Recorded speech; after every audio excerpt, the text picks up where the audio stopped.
Get started and talk about playground inspections today. And this time of year, it's a busy time of year at playgrounds. There's kids hitting those pretty hard. They're out of school.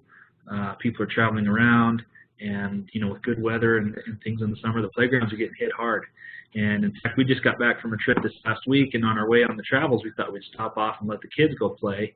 And sure enough, we let 15 kids out between my extended family, and they go in and they play hard on that playground. They get going on it. So it's a really important time of year to make sure that we're looking at these things, to see what hazards there might be, to see what issues that might arise, and ways to prevent accident and injury on the playground. So we want to look at those things today and look at just kind of an overview of things you might want to look for and talk about the importance of playground inspections. So think about your inspection program and how often you do those. Think about your parks and playground areas there at your cities and entities there around the state. Maybe there's some things that will stand out to you today of things that you need to look for a little closer. So what's everybody concerned about? They're concerned about liability, right? We don't want anybody to get injured. We don't want any kids to get hurt or to have any type of a lawsuit from not maintaining our parks or not doing the things that we're supposed to. And so we're going to look at that today from a liability perspective, of the importance of inspecting a playground and why it's important to get out there and look at those things to prevent liability issues and accidents. This is a reminder for us. A few years ago, we had a playground where there was a child swinging on a swing, and as you can see, this connection point here gave away while the child was on the swing. The boy ended up falling and having some broken bones and had a really, really severe accident from this playground. And out of that arises a claim, and with an incurred cost of $120,000 from one accident. So that's a good reminder for us to think about. It might be a simple inspection. It might be just a little component of the swing. It might be a little part on the playground, but that can have a huge impact if we're not maintaining and taking care of the things that we need to. So just think about, what could you do with $120 grand? That's a huge loss. It's a big hit, and we don't want to have to face those types of things and have those losses, or especially have any child get hurt. And so that's kind of the importance we want to drive that home today. That playground accidents do happen, and this is the busiest time of year in the summertime. We see lots of things going on. The parks are well used this time of year. About 220,000 playground injuries every year. This comes from numbers across the United States. That comes to about 76% at public playgrounds, which is where most people find a playground, is in public entities and in cities and towns around the country. So we want to look for that. We want to make sure there's nothing out of the ordinary that could harm the children or have issues there. Some of the common problems that we see, this picture on the left is a good example of that. There's a lot of things that go on, but here in the picture you can see the surfacing is kicked out from underneath the swings. The wood chips have been kicked out. You can see a swing hanging there that's not hanging correctly, which can cause a problem or cause an injury. You also see the telephone pole or the power pole right in the way of where those swings are, so the use zone is being encroached on. And those are just some few examples of things that we'll look at today, but you have to get out and look at your playgrounds and see what's really there. If you take a good look, you might find things that are non-compliant. You might find issues with the playground equipment itself. Maybe they were designed improperly, or they weren't installed properly with the right spacing and right use zones. Maybe there's not good enough maintenance and parts are starting to break down or corrode, or maybe parts are missing and things could be loose that can cause injury and accident. So those are common things that we see, and we're going to look at some of those and why it's important to look for certain things like that on a playground with the children out there. Some major causes of death and debilitating injury. When we look at this, there's really four major things that cause some serious accidents and death on the playgrounds. And one is entanglement, where a child gets caught up or they get entangled in something. They can get choked by something or hung up on it. That's one of the biggest issues that we see on playgrounds that leads to a serious injury or even death. Falls is the most prevalent type of an injury. Happens most of the time when you're on an elevated surface and the children fall off, or there's missing guards, or they're up in places where they shouldn't be. They can fall off and get injured. That's the #1 leading cause of accident on the playgrounds, is falls. But entanglement being the one that's the #1 leading cause of death. So we want to really look at those two things.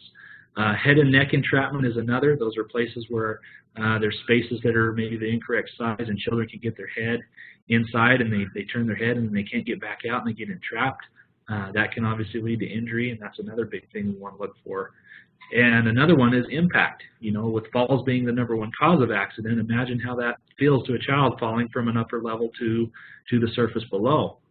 And so we'll look at some surfacing considerations today, things that you can do to lessen the impact where the playground is, to make sure that's maintained and that you have the right types of material to prevent injuries where children could fall down to below areas.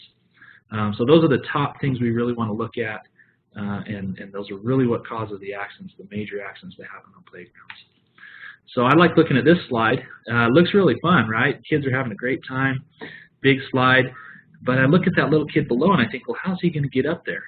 Is it worth the risk to have a slide like that, or play equipment that maybe is fun and it's been there a long time and it looks really nice and kids love it, but maybe there's some hidden hazards or things that are even obvious that kids are exposed to on playgrounds that we need to watch for. So looking at this, the access, kids could easily fall off. They could get off the slide and fall down those rocks and get seriously hurt. And so we have to think about, is it really worth the risk to have this type of equipment at our parks and our playgrounds? Maybe we need to consider changing those things out, or installing it better, or looking at the way that it's set up to make it a little bit safer. And that's what playground inspections can do for us if we take the time to look at that and inspect it regularly, and we can find those types of things if we do that. So Jason has shared many pictures with us over the last few weeks. He's been doing a lot of playground inspections. He's been out to maybe a dozen or so, and we see these on a regular basis. And this is one of those pictures that Jason shared recently from some of his visits around the state. But it's a good example of why we need to get out and check these things. As the playgrounds are being hit hard on a weekly basis, conditions can change, and we have to get out and see, like this tire that's damaged. That completely changes the use of that equipment. If it's not set up properly, or if it's not in place, or if it's damaged like this, it can lead to accident and injury. So we have to hold ourselves accountable to that. We have to learn to go out and look for things, inspect on a regular basis, and when we do find things like this, we have to take action and make sure that things are replaced and corrected, so that when the kids come the next day, they're safe and ready to play on that equipment there. So that's just one example of many.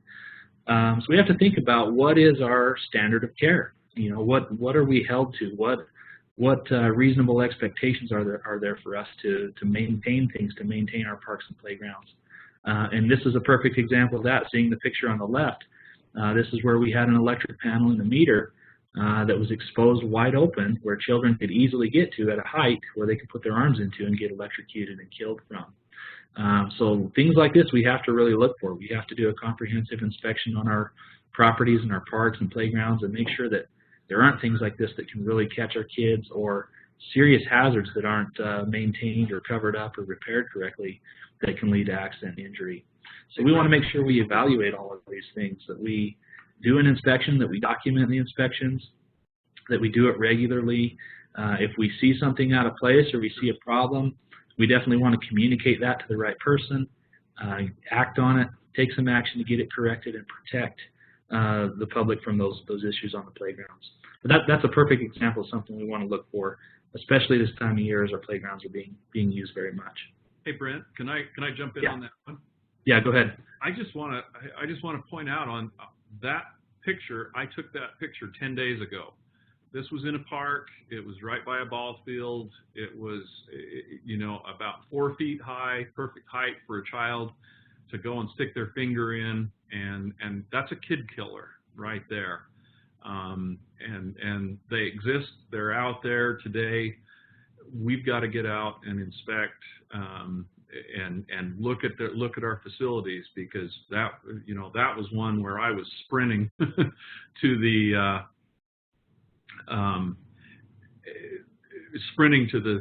city office to say, this has to be done today. I don't care what you do. We'll put construction fencing around it, whatever it is, it needs to be done today so we don't kill a kid there. So Stephen says they aren't using the right equipment to jumper the meter and it isn't sealed. Yeah, there are problems. There are problems there as well with all of that. But the major thing was, this is one that would be just easy for a child stick their hand in, stick their finger in, and we've got a dead kid there. So, you know, well, I think we all ought to have that on as our mantra. Not on my watch. Anyway, I'll be quiet, Brent. But I had to jump in on that one because that's one I felt really strongly about. That hey, they're out there right now. We've got to look at them. Yeah, great job. Thanks for sharing that. Great point. And we have to get on it now because, you know, day by day right now, kids are out of the parks and playgrounds. We don't want to be, like you say, the one that knew about something and didn't act on it. So we definitely need to take some actions and make sure they're safe out there. So what are the standards are there? What standards are there that we have to go by for playgrounds? There's several of these that we'll talk about today. There's certain legal requirements. You know, you want to make sure that everything's in a safe, good condition all around the playgrounds. But playground specific, there's also some standards as well. ASTM is one, the American Society for Testing Materials, Standard for Testing Materials, and also the CPSC, the Consumer Product Safety Commission. They have other standards on that talk about the way to set up a playground as far as surfacing conditions. There's standards for that. There's also standards for guardrails and heights of things, preventing falls, preventing entanglements, and issues like that on playgrounds. And that information is available when you get trained, and it's also available online as well. The CPSC has that online on that manual that they have. So we can refer to that for certain standards to do and use during our inspections. Manufacturers of playground equipment also have requirements. They will have installation requirements that it has as far as spacing, as far as the right way to do things, and we need to make sure that we're following that, documenting that we're doing it to plan and as required by manufacturing to these standards. So the question is, do you have owner's manuals? Do you have the manuals from this equipment? Do you have the guidelines and recommendations and requirements that are there for your playground equipment? Do you know about them? Do you know what they are, or is there a way that you need to find out more? You might want to think about that with your playgrounds as well. So ASTM has several of these. One is for the equipment safety. They'll look at that, the right setup, the right install, the right way to maintain the equipment itself. There's also standards on surfacing to determine which type of surfacing is needed for the heights that the child could fall from the equipment, whether it's wood chips or rubber mulch or pea gravel. There's different recommendations and guides for that to go by. There's also standards for fencing and accessibility of the playground, including ADA requirements, making things available and able to access. So those standards are available. This is the Public Playground Safety Handbook from the Consumer Product Safety Commission, and it goes through a really good overview of that, showing you, the guidelines for swings and slides and merry-go-rounds and all kinds of different equipment on playgrounds that you'd want to look at. So those are some examples there. So we want to watch for things. People will do some crazy things sometimes at playgrounds. Like this guy here, they don't often use the equipment as intended, and you can see what happens. So, that's bad enough that kids will do some crazy things and get injured, but we don't want to have a lack of maintenance or something on our end that we didn't take care of properly or that we didn't act on enough that we're causing accident and injury. So even though that may happen, we want to make sure we're doing our part as well. And we want to be able to avoid these losses. We want to make sure that we're looking for things. You look at this picture here, you can see the steel cables coming out from the webbing. Things are starting to shred and fray away. And from a distance, you may not be able to see that exactly tearing out or coming apart. But when you take time to do a real inspection and you get up close, you might see some of those things that stand out to you that can really prevent accident and injury if we do it. So in order to avoid losses and liability issues and accidents like that on playgrounds, we need to be reasonable, and we need to get out there and do those inspections on a regular basis. We need to be able to prove it. If an accident does happen, or if something goes wrong, or if there's something missing on a playground, we want to be able to prove that we do have a good inspection program, that we're doing that regularly, that we have checklists and forms and documentation that shows that these inspections are being done. Those are really important to do for your playgrounds there. There's also this group called IPEMA, the International Play Equipment Association, and they have guidelines and specifications to go by as well that will tell you, the right way to have things set up and the right types of equipment to be used. And so we've had some members across the state that often call us up and say, I've got another town or I've got another school district that wants to get rid of some equipment. Can we just have their equipment and install it? Or the question could be, can we install it ourselves? Or, the question is no, we don't want to add any type of equipment that's a non-standard. We don't want to have something out there that's not per these guidelines, that's not built per these standards, and we don't want to have somebody install it that's not certified and not trained on setting these things up properly. That really opens us up for liability, and it can really lead to accident and injury because they're not designed to prevent those top things that we saw as far as accidents, as far as falls and entanglements and you know, the heights of things. We want to make sure that this is all done properly and through good certified recommendations there. So avoid taking on equipment that's non-standard or things that could lead to accident and injury there. One of the best ways to learn about this is the Certified Playground Safety Inspector course, and you can get certified for this. There's many entities that have CPSIs around the state that do this, and there's really a lot to learn from it. I took this course about 3 years ago here at the Trust, and I really learned a lot from it. I've been a safety manager since 2006, and I knew about safety, and I knew a lot about, you know, workplace safety, but learning more about the playground safety and what to look for and the details of that can really be kind of eye-opening. And so after this, I had my kids playing at parks and playgrounds, but now that I've gone through this CPSI course and got certified, I now see playgrounds in a different way. In fact, my wife even jokes around with me about, you know, hey, you won't want to let the kids play at the playgrounds anymore because you see all these different hazards and things that aren't done correctly. And it's kind of true. I do see things now that stand out that are a little bit different. So you can get certified. We have hosted this here at the Trust for the last few years. This year it's going to be hosted here at the Trust as well from November 7th through 9th. And you can register for this course and get certified by registering through the National Recreation and Parks Association, and set up through URPA, Utah Recreation Parks Association. You can go to their website and find information about this course and get registered to attend that here at the Trust. It's a great recommendation. You learn a lot from it. You'll learn more details about what to look for as far as the heights of fall equipment and the right setup and how to use the inspection tools. Surfacing considerations. You'll learn a lot about that stuff today. So this webinar today, we're really creating an awareness about the importance of playground safety inspections, but this course here will go in great depth and give you more detail as far as the measurements and the heights and things like that that you really need to watch for. Through this class, they've given some examples. They give you a field guide book that you can see here. Comes with copies of all the ASTM standards that we're talking about today for surfacing and setup of equipment, and also the Consumer Product Safety Commission guidebook is in here as well. So you get some good resources, good things to refer to as you're going out and doing your inspections there. So definitely recommended that you get at least somebody from your organization to come and attend that course. So this video here reminds me of what happened to one of my sons this last year. We went on a trip to Arizona. And we were in this small town where my wife is from, and we went to this park, and everyone was having fun. They're playing, and I looked at that, and I thought, well, that merry-go-round really is high off the ground. There wasn't good surfacing material. You know, it just wasn't a good setup. They weren't maintaining their park very well, and I thought, well, we'll just let the kids play. You know, they're going to have fun. We've driven all this way. We're going to have a good time. Well, my boy and a couple of his cousins gets on this merry-go-round, and they start spinning him around. And my brother-in-law, you know, like anybody else would, they start spinning it faster and faster and faster, and the kids are saying, come on, faster, faster, faster. And sure enough, just like this little girl, my boy is spinning so fast that he almost gets so dizzy, and he hits his head on that bar from the merry-go-round that launches him right off. And he was really knocked out there for a while. We were really concerned about him.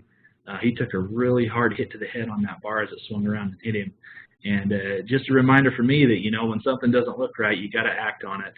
And it's really important to maintain our parks and equipment because kids really can get hurt and seriously injured from that stuff. So a close call for me and my family, but something that really we need to watch for. So when it comes to accountability, again, if you see something that doesn't look right, like this S-hook here that's not connected properly, take the time to fix it. Take it out of service. You know, remove it so that there's not a hazard there for the children to play on and be around. We want to make sure that we're doing inspections, but also some audits. And you might be wondering, well, you know, what's the difference between an inspection and an audit? Well, an inspection is something that you do regularly. And for a busy time of year like this, we would recommend a good weekly inspection on your parks and playgrounds, based on frequency, based on seasonal use, based on the needs and how often kids are there. You want to make sure you're addressing that and doing those on a regular basis. An audit is a little different in that it's more of a comprehensive review of your inspection program or an audit of your system that you're using to maintain your parks and playgrounds. You might want to do these on an annual basis or maybe biannually, looking at that, taking a good look at, what is your inspection checklist like? What is the frequency? What is really needed to manage your parks throughout the year? You want to look at those different types of things. Think about who's going to be the inspector. Is it a parks employee? Is it somebody that's a CPSI? Are they going to be the ones going around and training others and learning, looking at that and the frequency? And then what kind of documentation do you need to have? Your audit can do that to determine what type of documentation you need to make sure that your inspections are getting done, that they're maintained, and that records are accessible if you ever need to look at those. So make sure that you're doing those regular inspections and also some audits of the overall system that you're using there for your inspections. This is an example that we have of a playground inspection checklist, and you're welcome to use this. We have copies of it we can send out. We have shared it with many of the members around the state already, but it's a good idea that kind of guides you to things that you might want to look for. Looking at the general areas, looking at how clean is the site, or what's the signage like? Are there any issues that are visible from the general area? That's a good thing to look at. The next section is looking at the impact surfaces. Is the surfacing conditions maintained? Is it the right depth? Is it the right type for the type of equipment, and is it maintained? That's what you want to look for. Looking at equipment, is there anything loose or hanging? Any bolts missing? Any connectors missing? Is everything in good shape, ready to play on? Is it clean and free of debris? Is the equipment ready to use? Those are things you want to look at. And then you can document, what actions need to be taken. What are the corrective actions there? What are some hazards that need to be corrected? Who's going to follow up on it? All of those things you can document and follow through on. This is a good way to document those types of things. But I do recommend having a checklist of some kind to help remind you as you go around and do those inspections. One thing to remember when it comes to liability or an accident or the responsibility that you have to maintain these things, sometimes you might be asked, if an accident were to happen and a kid were to get injured, you might be asked, when was the last time you were at this playground? Did you see these missing parts or components or damaged things? Did you see them? If you did you take care of them, or did you leave them for somebody else, or did you ignore it? I'd like to think about, if I was the inspector and I was managing a playground, I would want to make sure it's safe, and if I did see something, I'd want to take care of that, because I don't want to have that on me feeling terrible later when somebody gets really injured or has a problem, or an accident, a really bad accident happens. I don't want to feel bad for knowing that I knew something and didn't take action on it. So keep that in mind as you do your inspections. Think about the real safety of the children out there, the safety of the public, and how it protects you and your organization from issues that might arise. But we do have to take action. Don't just let it happen on its own. If you see a connector like this where the bolt is backing out, where threads are exposed and there's a problem there, don't just leave it. Make it happen. Take some action and get those things corrected. We find there's many ways to document it. This is one of the systems that we have, the Onus 360 app, which is available to trust members to use. We use this on inspections as we come out and do inspections around the state. But it's a good way to help track things, and you can do this right from your iPhone or on a computer, but you can document what happens. You can take a picture of it and track it all the way through completion. So we recommend doing something along those lines with things like that.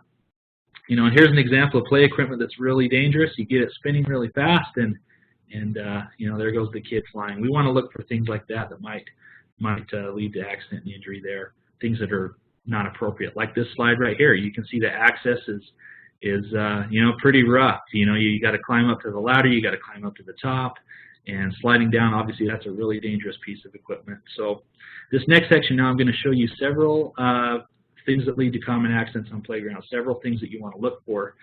Again, this is kind of a general guide, but they are things that can help to remind you about what to watch for.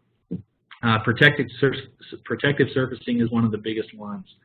Think about what your kids fall on. You look at this merry-go-round, it's way higher than it should be, but look at the protective surfacing. It's really just grass around it, which is a really hard surface if you think about it. There's the recommendations, like this table is here on the slide here, that show what type of material you would want and how deep it needs to be for a certain height. So for a 10-foot fall height, it's recommending shredded or recycled rubber.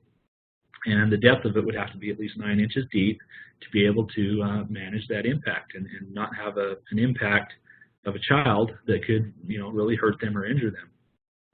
There's sand, there's pea gravel, there's wood mulch and wood chips, and some of these have different depth requirements. Some of them have different requirements based on the height of the equipment, but you want to match that and make sure that you have enough depth that surface is good enough in case a kid does fall on, it's not going to really injure them. So they call this impact attenuation, and what that really is the measure of a material's shock absorbing properties. You know, here we have an egg falling. You know, think about an egg falling. You don't want that to crack, and so you'd want to have a surface that could keep that from cracking. Well, it's just like a child's head, or you know, their bones that can break. You want to make sure that you have the right depth of materials, that things are maintained and managed to manage that fall height.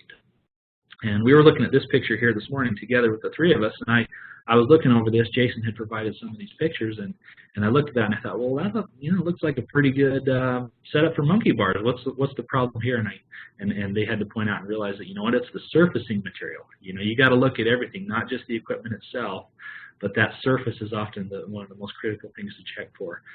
Grass is not a good impact attenuating material. It is actually harder than you would think if you fall on that. So under a situation like this, you would want to have some good wood chips or rubber mulch or something that can have the right impact surfacing there. So here's another example, swings. You often see wood chips in playgrounds, which are a great material.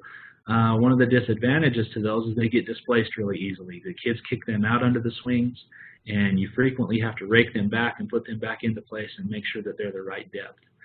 You will see on equipment, on playground equipment, there will be a little mark or a little line that will show you, based on the setup and installation, how deep that material should be in there. Like I showed you on the slide earlier, it was 9 inches. Well, when it gets kicked out of place, or when it breaks down over time, or when the wind blows it away, you have to bring in more and you have to continue to maintain that. So those are some things that you want to think about. You know, rubber mulch may be the best bet, or maybe it's a poured in place type of material. Whatever it is, think about what's the best way for you to manage that and keep that surface to the right depth and the right type of material to protect from falls. U-zones is another big one that we see. You can see in the picture here, you got a nice slide that goes right out into the street. Obviously not a good setup when the cars are coming down the road. But this is one of the things that you'll learn from the CPSI course, and things that you want to look for in your playgrounds is the spacing between the playground equipment and the different components. Certain types of equipment require different spacing, such as swings. They require you to be 2 times the height of the swing.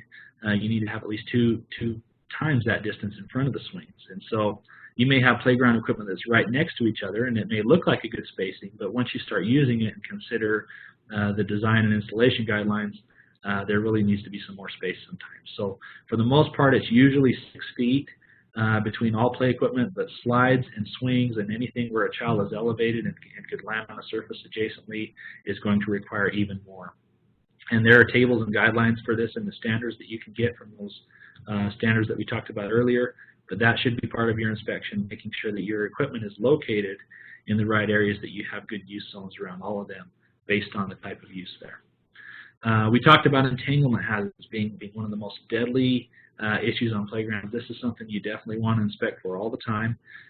Here on the left picture, we have a slide with an opening between that wood and where the metal slide starts, and that opening can cause things to get entangled. If a child is wearing a jacket, there might be pull strings or parts of their clothing that can get entangled in that little gap and catch them there. You also see a bolt sticking out on the side that's sticking out too far.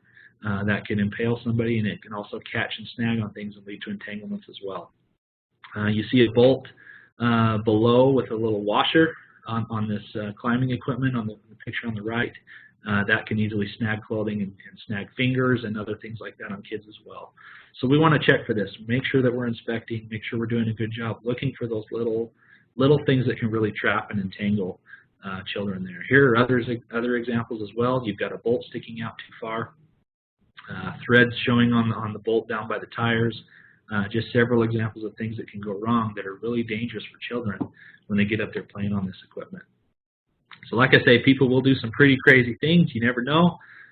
This guy was pretty lucky to land that one, but you have to maintain things. You have to inspect, because people will do things, you know, different. Even though that swing was designed to have people sit on the swing, this guy climbed all the way up to the top, and so you have to manage that equipment from top to bottom. Impalement is another big one that we look at.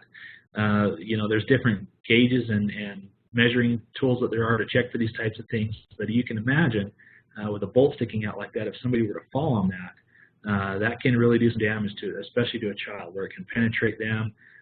There's certain guides that you have that you'll learn that you can check for these things to make sure that they're not sticking out too far, that they can't get into, penetrating the body cavity or into the eye, the orbital socket of a child, things that can really cause damage if they fall or bump into these things on equipment.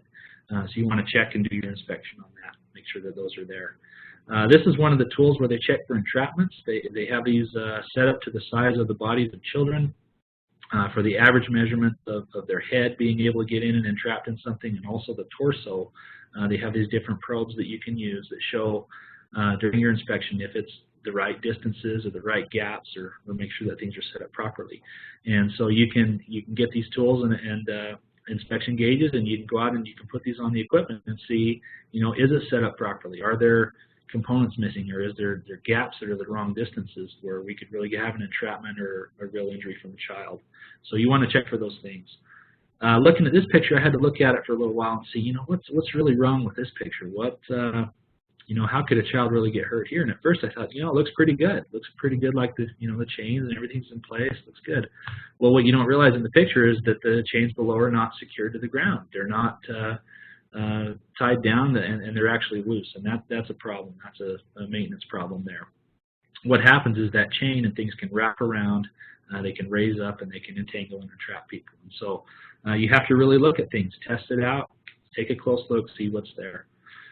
Trip hazards, obviously a big one. We see a lot of slip, trip, fall claims around the state, and playgrounds especially. Little kids, they're always stumbling and falling anyway as they're learning, as their body grows and moving around. But do you have any raised, any projections or anything sticking out on your playground that can cause a trip? Is your surfacing smooth? Is it raked out evenly? Or is there things out of place that have come loose or moved around, or are there objects left on the playground where people could trip on? That should be part of your inspection, checking for those and maintaining things that people could trip on. How about sharp edges, crush hazards, shearing hazards, places where children might put their fingers into, and as they move they get caught and maybe they get cut by things. On the left you can see it's a climbing area where there's some steps that go up, and that's obviously broken and deteriorated to where a child could get caught in that or cut by that from those sharp edges. The middle picture here is on a merry-go-round. It's missing the cover and the center cover over that rotating part there. Bad place to put a child's finger. You put a finger in there, and they can obviously get cut and sheared or pinched or places like that. So look for those areas on your playground that's not maintained, where things might be loose or coming apart, places where it could be really sharp for a child. Supervision is a big deal, and you'll see here this child is playing on a merry-go-round. Watch the little boy in the hat as they're playing on this seesaw here. And it looks like he just donated a couple teeth to the playground. So adult supervision is really important. Adults should be watching their children, especially when there's younger children in certain play areas. There's certain types of equipment that is for certain ages of children. And so you want to make sure that there's some signage there talking about the importance of watching your children and supervising them as they play on the playgrounds. Accessibility is different for little kids. So there's some playground equipment that's set up for 2 to 5-year-olds and some that are for 5 to 12-year-olds. Their body sizes are different. Their ability to play is different. And so your inspection should consider that. Consider the signage, consider the accessibility for different age kids, and the separation between equipment. So there's different types here. As you can see, this playground in this picture is for a younger type of a child. They can easily get up. They've got easier access points. Really good setup there for them to get up and down with platforms and landings to get on. But you would want to have those things separated. You don't want to have 12-year-old kids playing in an area where 2-year-old kids are with different types of equipment nearby. You don't want those younger kids getting onto equipment that's hazardous for them to get up and down. And so you'd want to have a good separation there. And this this video is an example of that. You can see the little girl in the yellow dress spinning around, and down she goes. Bad situation there, but you had a really young little little girl playing on equipment that's not meant for someone, 2 to 5 years old. This is meant for somebody older with those open edges and places where they could fall on. So make sure you're inspecting those. Make sure it's appropriate for the type of children, that you have everything in place. Maintenance is another big one. Lack of maintenance leads to many injuries and accidents on playgrounds. That's why it's so important that we inspect on a regular basis, and when we do, we need to make sure we're repairing those things. Here we have a chain hanging. It's got too much loose chain hanging down that should be cut back or held up top, that it's not a problem for the children there. But definitely document, definitely maintain. That's one of the best things you can do is maintain and document to prevent the accident. Here we have in the pictures here on the top left, this was a playground equipment where there was one of those plexiglass bubbles at the end of this play area. And obviously it's missing, and so what you have is an open fall hazard for children to just play and fall right out from that opening. So we need to watch for those. Picture on the bottom right is a slide which has become damaged. It's starting to bend up. It's not smooth like it should be. An example of something that needs to be replaced. So things you want to look out for when you're doing your maintenance, when you're looking at the inspections, always look at your hardware. Look at your connectors. Make sure that things are in place, that bolts aren't coming loose, that things aren't sticking out, that bushings aren't being worn out. You want to take a good look at all of those on all the equipment. Look at the rotating parts, things that turn, things that spin. Check those out to make sure that they're in good shape, that they're not going to come loose or deteriorate or break as somebody's using those. Look at springs. Look at areas that might need to be lubricated. Different things like that you want to maintain. Those can all prevent accident and injury if you maintain all of those components and equipment that wears out. So watch for those things. What about equipment that's not recommended? We see this goes on as well in many parks, especially older parks where they have old equipment that's been used for many years, and they're just not up to date with the current standards, and they haven't replaced and maintained some of this equipment over time. So if you do have older parks and older equipment, take a real good look at it. Again, it may not be worth the risk. You may want to just remove it if there's things where children could be hit by, or things where they're swinging around that aren't set up properly to protect them. So examples are this swings on the left where children swing into the middle where they could possibly hit into each other. There's other examples like this glider on the top right where children could be hit by. Any large object that swings that could hit children, those are obviously not recommended. And you can use your standards and your guides to make sure those are appropriate or not. But don't have any of these types of giant strides. These are really an old type that people are removing now. They had some real hazards from that, from swinging around and hitting other people. Some of the ones that are not recommended are swinging gates, trampolines, and climbing ropes, things like that where children can fall and get really injured. So take a look at your equipment, go by the standards, refer to the manufacturers, and do it the right way. We've had many questions also about shade. We've also heard of children being burned on play equipment that are in direct sunlight. That's something you might want to consider. This last year I went down to one of the entities in southern Utah, and we took a look at all of the slides just to see, what type of setup is best to prevent hot surfaces and burns. What's the best way we can do that?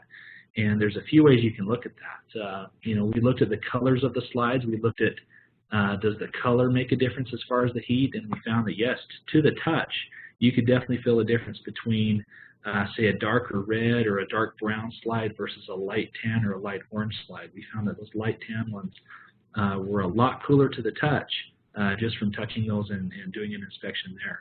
There's many ways to provide shade that you can think about. Natural is one of the best ways, having some trees up that provide natural shade.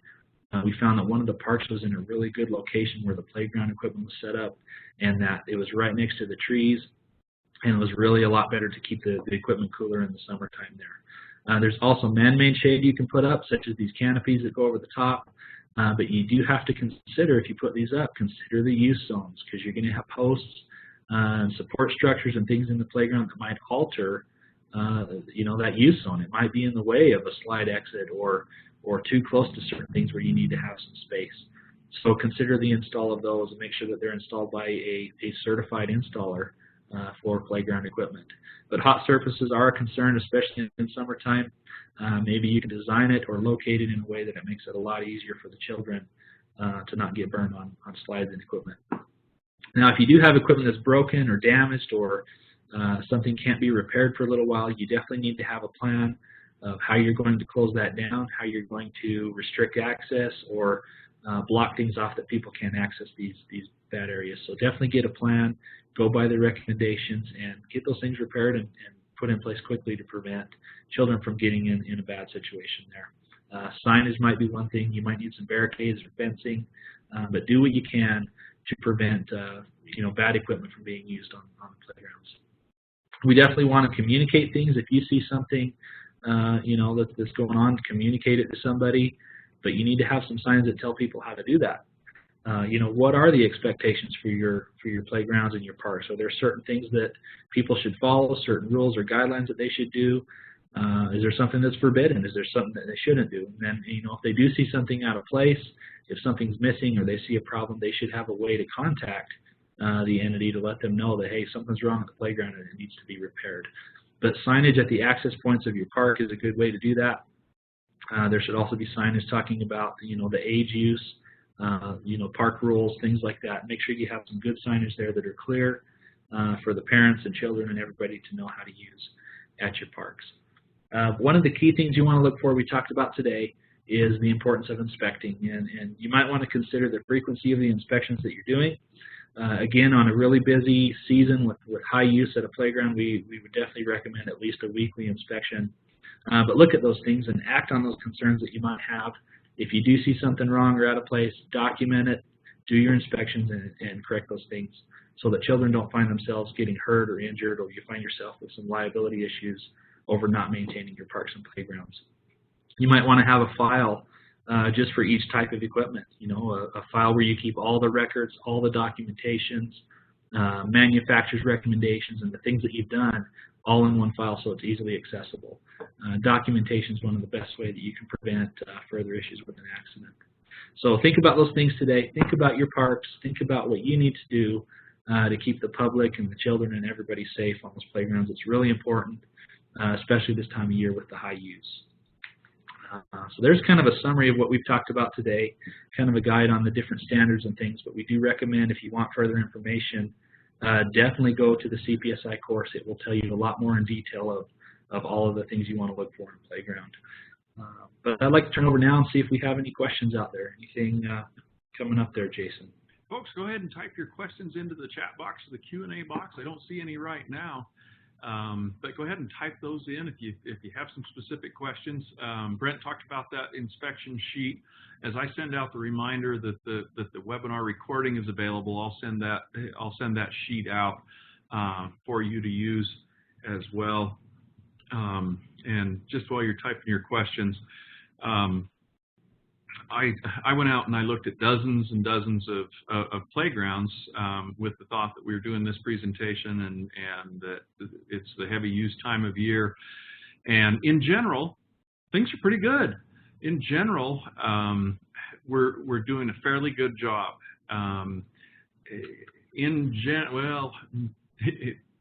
Universally, everybody needs to buy some wood chips. You need to, if you're using that type of fall material, whatever it is, you need to buy some of that stuff. You need to get that. You need to get that out. Go and fill that up more than where the black line is on the posts, so you can ensure that when it settles down, that you've got enough there. There are some bad things that I found, and gave notice to the folks so they can take care of those. We've got to be involved. All right, been on my high horse for a few minutes here. Could you email me the inspection form? Yes, absolutely. I'll send that out with the notice there. And it looks like that's all the questions we have. Doug, anything to add? You're really quiet, Doug.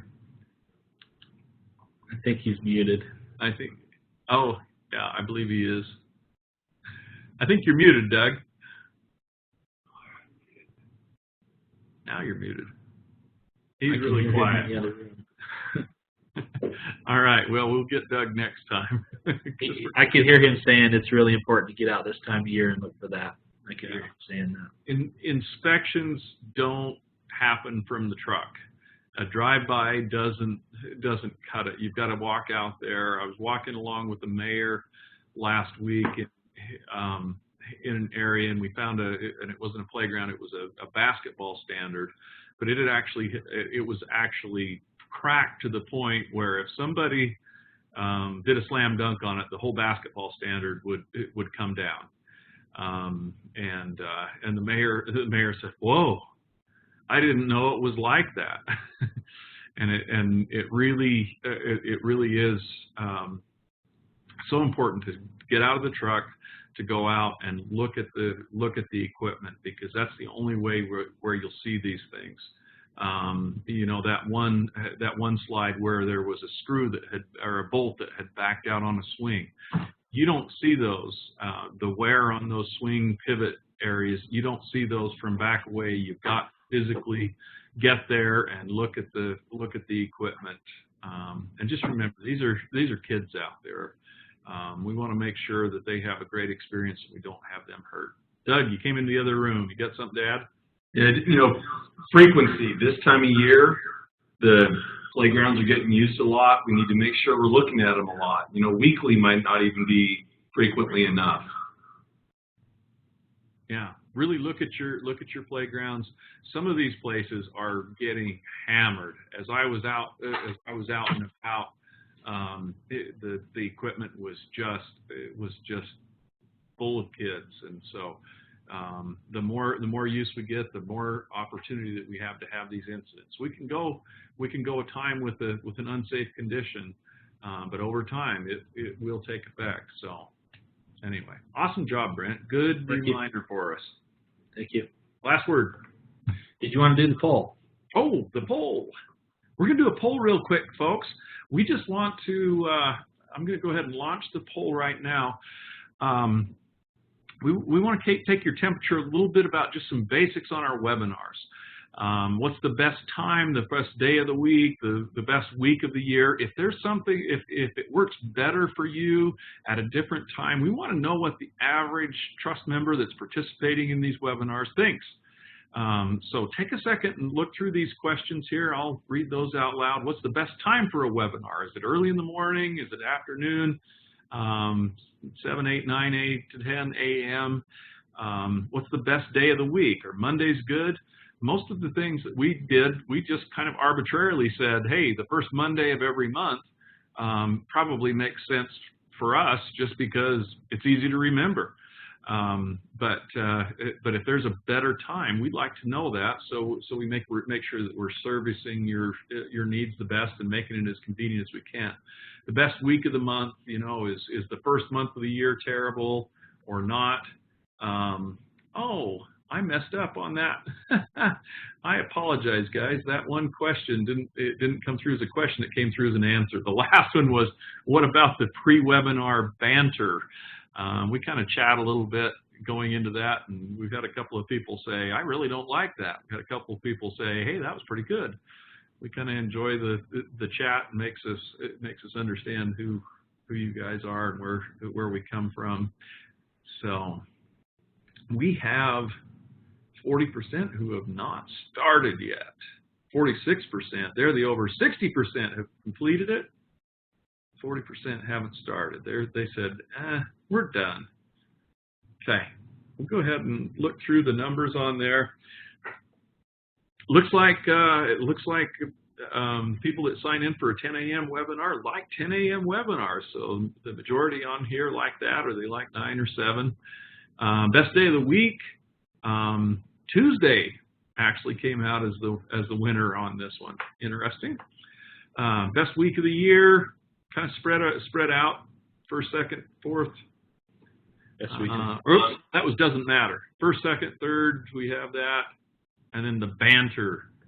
All we got on that was one person said, "Yeah, whatever."